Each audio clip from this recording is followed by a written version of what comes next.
Welcome to our online workshop focusing on retaining and engaging both members and officers of your student organization. In this workshop, we're going to discuss how to market meetings in order to attract new members, how to then engage with those members in a meaningful way in order to keep them around, how to hold officers accountable if they start to lose focus, and overall, how to boost your numbers across the board and keep everyone engaged. So let's start with some basic tips to help you recruit some new members. Often groups market their meetings as literally that, as a general meeting. You might see banners that say general meeting number 3, Tuesday at 8. This can be alienating for new people, like starting a new show on the 3rd season. Instead, market each meeting as a standalone event. So find a theme or a topic and build your meeting around that. If you can't distill what your meeting is really about, maybe it's time to question if you need to meet as often as you really are. If you're bringing in alumni to come talk, market that. Promote that you're working on the upcoming culture show and have that be the focus. This allows new members to feel like they can hop on at any time and not be lost at any point in the year. Also make sure to market that you have open officer positions if you do. New members might be more enticed if they're looking for a substantial way to contribute to a club. Now let's talk about when new members show up for the first time. You want to make sure that these new members somehow feel included. The easiest way is to assign greeters at the door to meet these members and to talk to them. People join clubs to make friends, regardless what your actual subject matter is. So make sure to chat with them, maybe make sure you get their email address or some point of contact and make them feel at home. You could also incorporate introductions into the actual meeting if you have any new folks there. Reversely, you could also reintroduce officers every time there's new members, so that they get a chance to learn who is who and how the club works. It just takes a minute or two, but it can be incredibly valuable. We want to go deeper though, than just socializing. To really keep them around, you have to hook them with something. There needs to be a reason for them to come back, a reason they're needed. So have these new members on the very first day commit to something. Don't feel bad giving them some sort of minimal homework. They want to help, that's why they showed up. By asking them to join a committee, for example, you're letting them know that they're needed and valuable. Consider creating committees for things like social media or tabling, or even big events you're hosting.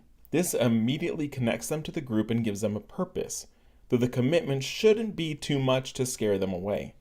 Also make sure that you bring up your open officer positions, but make this process legitimate. Don't just ask who wants to be treasurer and then give them that title. Go through the process, do elections at the next meeting, and announce a new treasurer formally. This will mean much more. It'll mean that this was significant and it's a job that they can't easily give up on. If you just give away positions to people, they'll feel that they can stop doing their job and you'll just as easily pick someone else. Another good way to engage with members during a meeting is to do some sort of team builder or icebreaker. There are risks here because some icebreakers, if done incorrectly, can be incredibly alienating. Asking strangers to get way too close to each other and do something that makes them uncomfortable might push them away for good.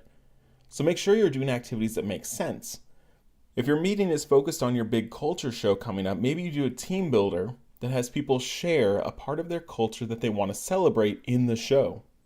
Team builders can totally connect to the other parts of your meeting seamlessly.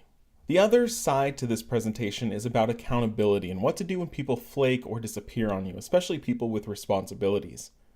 So let's talk about expectations and how you bring them up. Firstly, be really upfront about expectations that you have of members. If you have dues, tell people, don't just surprise them and ask for money. If you have requirements for community service or how many meetings they need to attend, tell them. I'd recommend working any of these requirements into your constitution so that you have an easier time backing them up, and so we can support you too. Financial expectations such as dues need to be in your constitution. If we find out they're asking people for money and it's not in your constitution, we might ask you to pay that money back until you go about it the right way. While it's good to set expectations, be reasonable with them. If general members have to attend 3 meetings, and you only have 3 meetings, that means they need to attend every meeting, which sounds a bit unreasonable. So be flexible and reasonable. Once you're upfront with these expectations, it's important to enforce them. If you let people off the hook, everything you've worked for is meaningless. If they're no longer an active member, so be it. If someone is no longer eligible to be vice president, that means you replace them with someone who can dedicate a little more time and energy to the group. Enforce these things. Some groups like to put these expectations into contracts or agreements. This is especially useful for officers and when you need to hold them accountable. Make sure everyone reads and understands these expectations and that they sign this document. So when they stop showing up to meetings, you can point to this document and say, "You're making me do this." It's not a surprise, it's not personal. They didn't do X and Y, so here's the result. A lot of competitive groups use contracts to ensure people attend practice so that they don't just show up for the games. So those are just some ideas. Ways to engage new members and keep them around, how to promote officer positions, and then how to hold people accountable to what they commit to.